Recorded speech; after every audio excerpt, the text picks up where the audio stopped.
Hello, how are you? I was trying to decide with this video whether I wanted to make it a private video for one of the Yifa levels, because it's actually dealing with stuff that is really more significant at like the very high levels of the Yifa society work. That is to say, like the middle and upper levels. But I then thought that, there's nothing in what I'm going to talk about now that is really a secret material, so to say, and that some people who are not in the Yifa society might be able to find it interesting and find some of it understandable and useful even. And also that you might find it a good example of the type of stuff that ends up being worked on in the Yifa society at certain levels. So what I'm talking about today has to do with the way to interpret the I Ching, the hexagram of the I Ching, in a different way than the standard, which is a way that is revealing a different context of the I Ching, not in its relation necessarily to process and time, but in its relation in the place and moment that it is to the individual making the question, and looking at that through different dimensions of the situation manifest in the present. And let me explain. So I'm just going to use a little drawing aid here.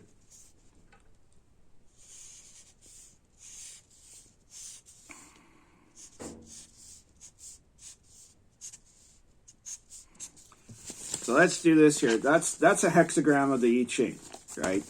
And in that hexagram, you typically understand it as composed of two trigrams, right? Two 3-line trigrams. So those trigrams are from a selection of 8 trigrams that represent the 8 elements, the underlying building blocks of reality in the manifested universe. The manifested universe is represented by the 64 hexagrams, which, combined with their various changes, represent what in old I Ching talk would be the world of 10,000 things. That is to say, everything in the manifested physical world. Now, you get any 2 in combination, and that creates a hexagram. But there is another way to interpret that hexagram, which is by looking at it as 3 sets of 2 lines. And that's what's called the Xiangkai. In that context, what you have is not a lower and upper division of an element, the lower element and the upper element, but rather you are looking at the 3 levels or the 3 dimensions of the manifested world. So you have at the bottom level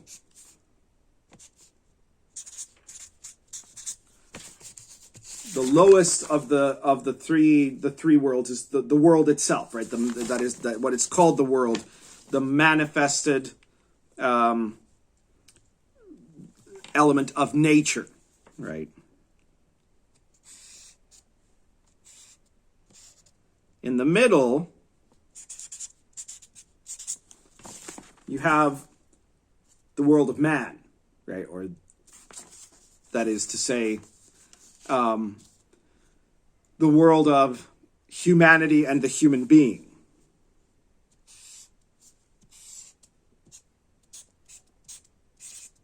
And at the top, you have heaven, the celestial. So, in the context of reality, what we're talking about here is that in in existence, there is an interplay between these 2 powers, yin and yang, right? And yin represents all that is undefined, all that is opened, all that is in a state of nature, in the sense of the unrefined thing.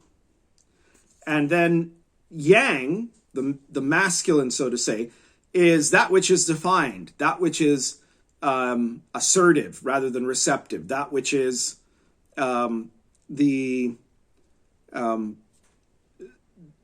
active rather than the passive. So it's the verb, and this is the noun, right? There's many different ways to divide yin and yang. And so one way to divide it is to say heaven and the world. And in the context of that symbolism, the world is the world of matter, the world of things, the world of events that are taking place. It's the world of physical presence and existence of animals and plants and everything, right? Including humans are part of the world, right? And then heaven is the world of ideas and the world of values, right? The world of concepts. And those two are separated from each other. At every level below the Taiji, there is a separation between them. And part of what the I Ching emphasizes, the significance of the individual and the significance of the human, something that later Confucius picked up on and went into developing that, is that what is in between heaven and the world is humans, right? It's man. It's the person that has the ability to bridge those two worlds, the individual who can bridge those two worlds. Because there are many creatures in the world, physical creatures in the world, but as far as we know, and I mean, there might be other forms of, not humanity, I guess, but that same value of Ren, that Renness, to use a Chinese term from Confucianism, which is the quality of being human, right? There might be other beings on other worlds that have Ren. There are no beings we know of on this world, apart from ourselves, that have Ren.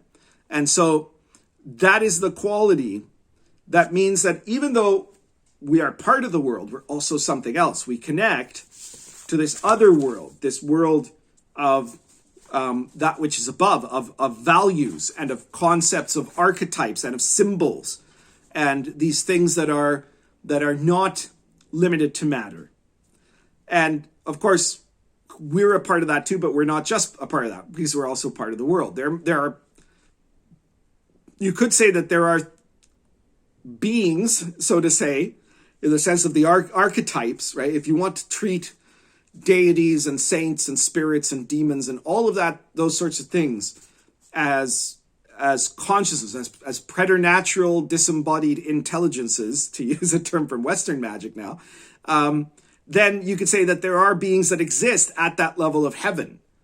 But we're the only ones that exist in both and that have that ability to form that bridge. We're in that liminal space, the boundary line, which is why specifically I drew it like this with the yang below and the yin above, to show that they're interconnecting with each other. We're in that liminal space that is in between the world of matter and the world of concept, the world of action, or the world of thing and the world of value. So we can become the bridge that unites the two things, that unites that separation and creates that union.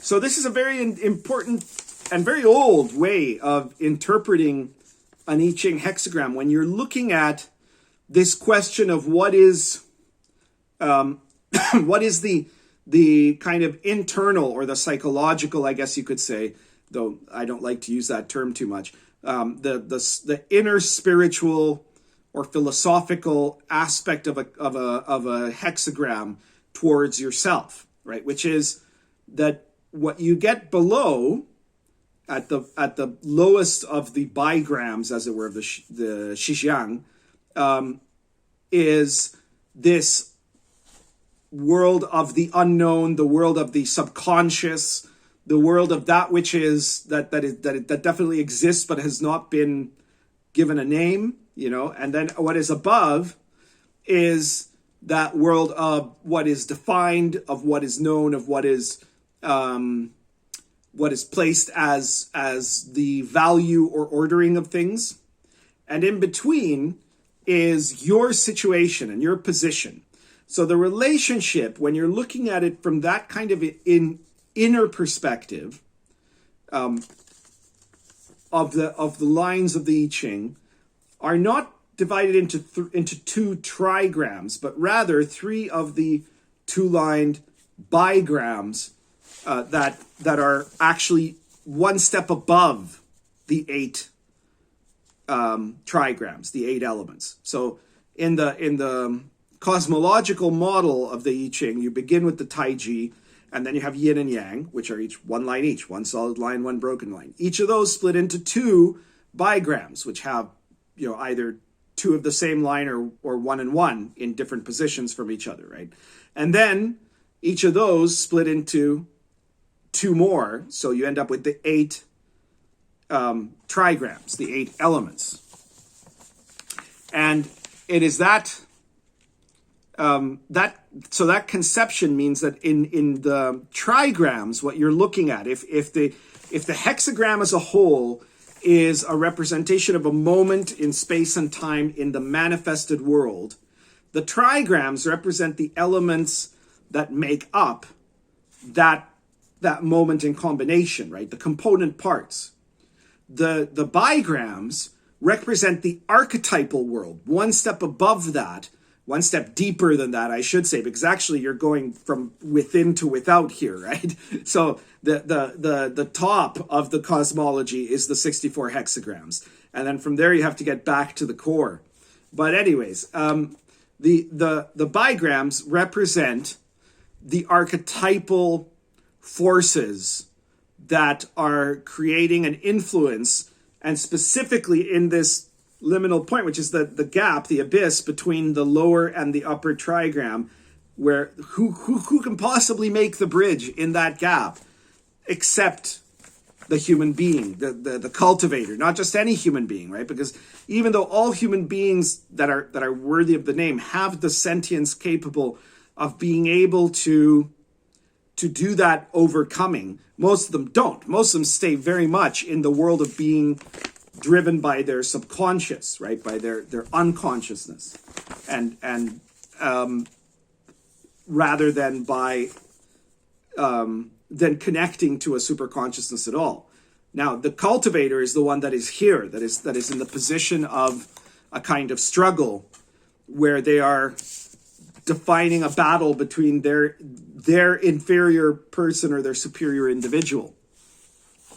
And so this is another way that you can understand and interpret a hexagram of the I Ching, specifically in order to look at your kind of inner world in the context of a casting. Now, more details about this are provided at certain levels of the Yi Fa Society, but I'm not going to talk any more about them here. If you did find this video interesting, be sure to check out the rest of the playlist this video is on, which is the Yi Fa Society playlist, and see some of the other teachings of the Yi Fa Society. And if you're interested in participating in a program of spiritual cultivation, exercises, and teachings that you can use to make your own self-transformation and into a cultivator, then be sure to get in touch, and we'll see about sending you an application.